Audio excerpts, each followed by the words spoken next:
What is going on at Panasonic? They're doing something very special.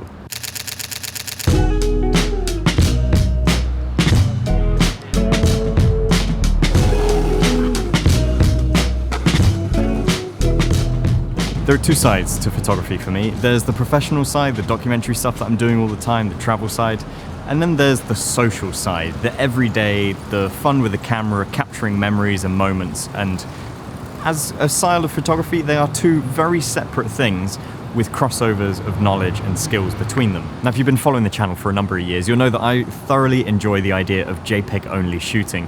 I use it as a way of gamifying my photography style, as a way to sort of get me out of this weird depressive funk that I was in for a number of years. And it really just sort of brought back so much passion to photography, and it allowed me to continue my love for cameras in the social environments and the regular settings that I otherwise wouldn't want to be editing my photos. So over the years, I've been very open and honest about saying how agnostic I am to camera brands. And that means that I use pretty much whatever camera brand is available and whichever one does the right job. Now, over the last 18 years or so that I've been doing photography, that's led me through Canon, Panasonic, Sony, Fujifilm, back to Canon, back to Panasonic sometimes. But generally speaking, I'll use whichever camera is the right one for the job. Genki? Genki? I'm good. Yes. 英語わかりますか? わかります。わかります. Okay, so I'm just filming a little video and I've got a little audience that's come up. Yeah. I've lost completely what I was saying and where I was going.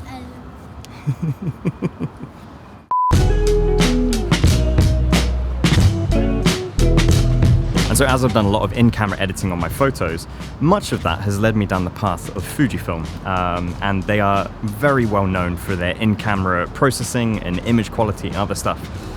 But recently, I got invited to the LUMIX Global Summit, and I have to stop and ask, what is going on at Panasonic? They're doing something very special. And let me tell you why this, I think, is a movement that should be adopted across all camera brands. And I think Panasonic are onto something pretty special here. And you know what? It's actually very, very simple. And at the summit, they unveiled their latest camera, which is the LUMIX S9. Now, it's been about 4 years or so until I last shot with Lumix. That was the S1H and the S5. Previous to that, I owned and loved the GH5 and the GH5S. And so I primarily used those cameras for video. I was never really drawn to them for photography, and I think it was because although the picture was technically correct and very well adapted in terms of the tool set and other stuff, everything was just a little bit soulless. It just didn't really have that character, that je ne sais quoi to it, and that bothered me a little bit. But I think a lot of that has changed now.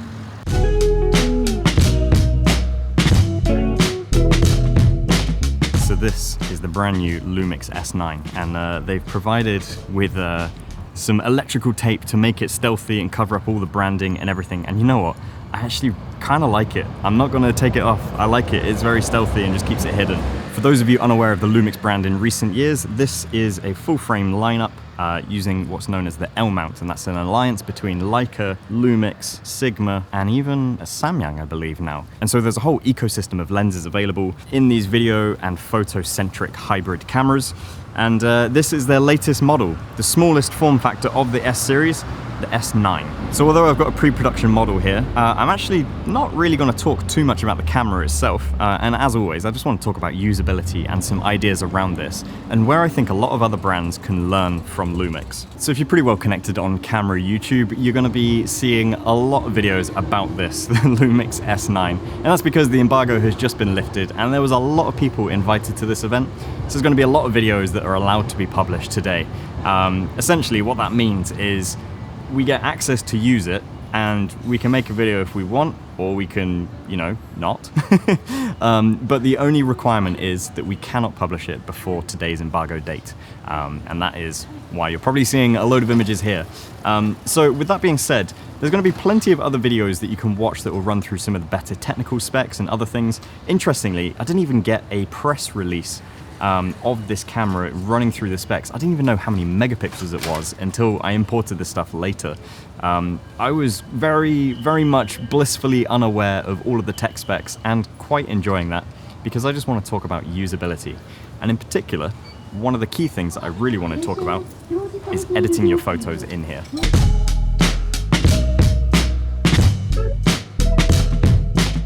So where this camera really shines, and they're not necessarily the first to do it, but they might be the first to do it well.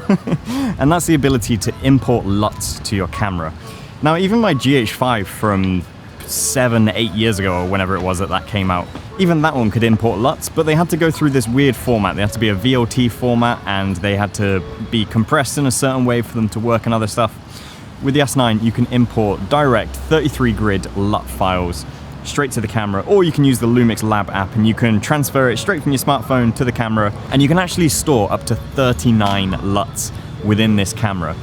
And the best thing about it is that when you're creating your picture styles, you can actually use 2 LUTs, and you can set the opacity for both of those individually.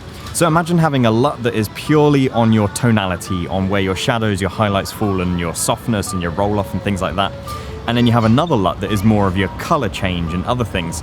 And you can sort of cross collaborate those, and you can create all sorts of different picture styles, and really just open up to a huge amount of flexibility.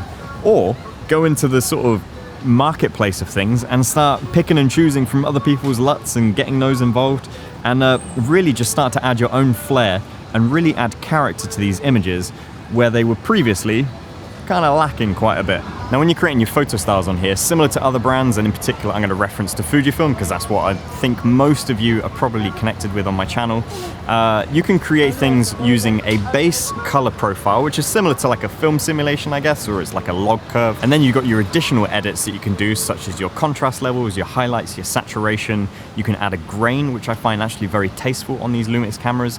A color noise option as well, which you can enable or disable. Personally, I disabled it. You've also got the ability to shift the hue, so you can go more of a magenta or more of a green, and that could potentially be quite useful if you're using lenses from different manufacturers. Maybe you're adapting them and you want to just shift that color. You can get really granular control into this camera, which I think is pretty impressive, and I think all camera brands should offer that capability. That's one of the things Panasonic has always been good at, is offering flexibility and reliability in the cameras. You can pretty much enable and disable anything and everything, and you've got complete control over it. You can then save your photo styles, and you can actually rename them, and then you can browse from them almost in like a library across all your different modes. That alone is brilliant. I wish that would come to more cameras and other things, rather than just saving it into a custom mode. Just take all of that image quality and image processing information and data and preferences that you've got and save it in its own collection. I don't need it to also be attributed to my shutter speed and my f-stop and my ISO settings and all those other things. I just want the color processing saved. And Lumix does that, and I really appreciate that, and that needs to come to other brands for sure.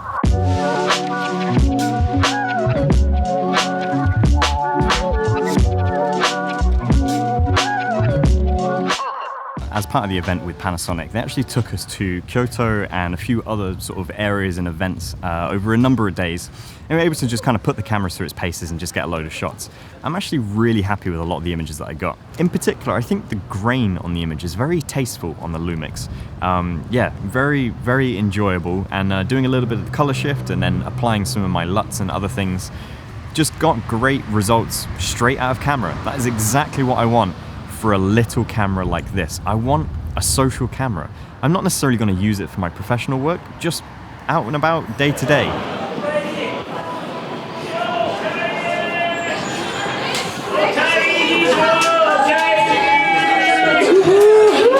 What's up, my dude? Good to see you. Tadaima. Kanpai. But you know what? The best thing about this camera really is the ability to add LUTs. And you can do that on the app. It's a little bit basic and limited, but you can do like a tone curve and other things. Or you can use something professional like DaVinci, or, you know, even Premiere if you really wanted to, or Final Cut, or LUT Creator, all sorts of other things on desktop, and then send them over to the camera. And honestly, there's nothing stopping you from using something like this. This is a color checker passport.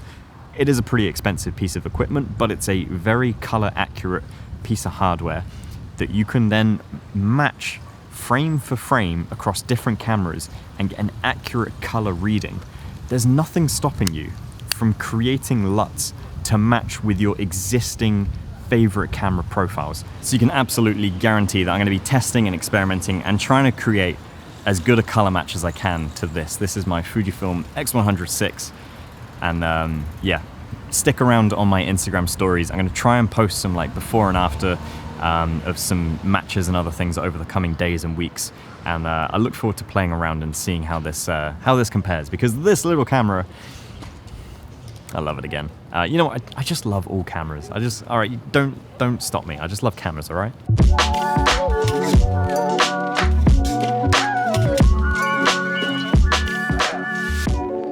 Now, I mentioned that I'm not really going to go through like a review of the camera as such, but I do have some thoughts on it. So let's just do a quick rundown on some things on the S9. All right, so first and foremost, let's go through some of the hardware, and let's actually start with some of the negatives to this camera. So this is a fairly small and compact camera.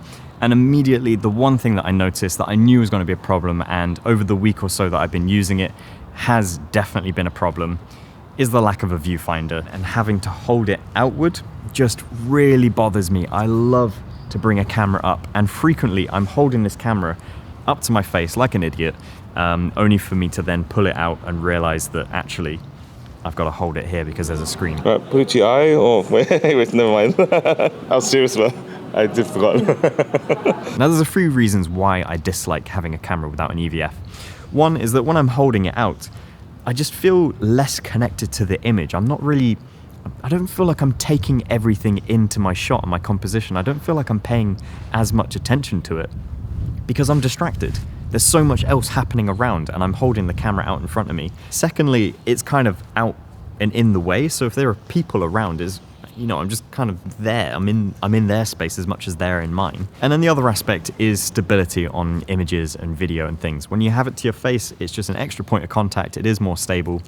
That being said, Panasonic does have the world's best image stabilization by far. So that's less really of an argument on here. But as a usability factor, I do just like having an EVF, and I sorely miss having it on here. Following on from that, the little shoe mount on the top is a cold shoe mount. There's no electronics. There's literally nothing smart happening there at all.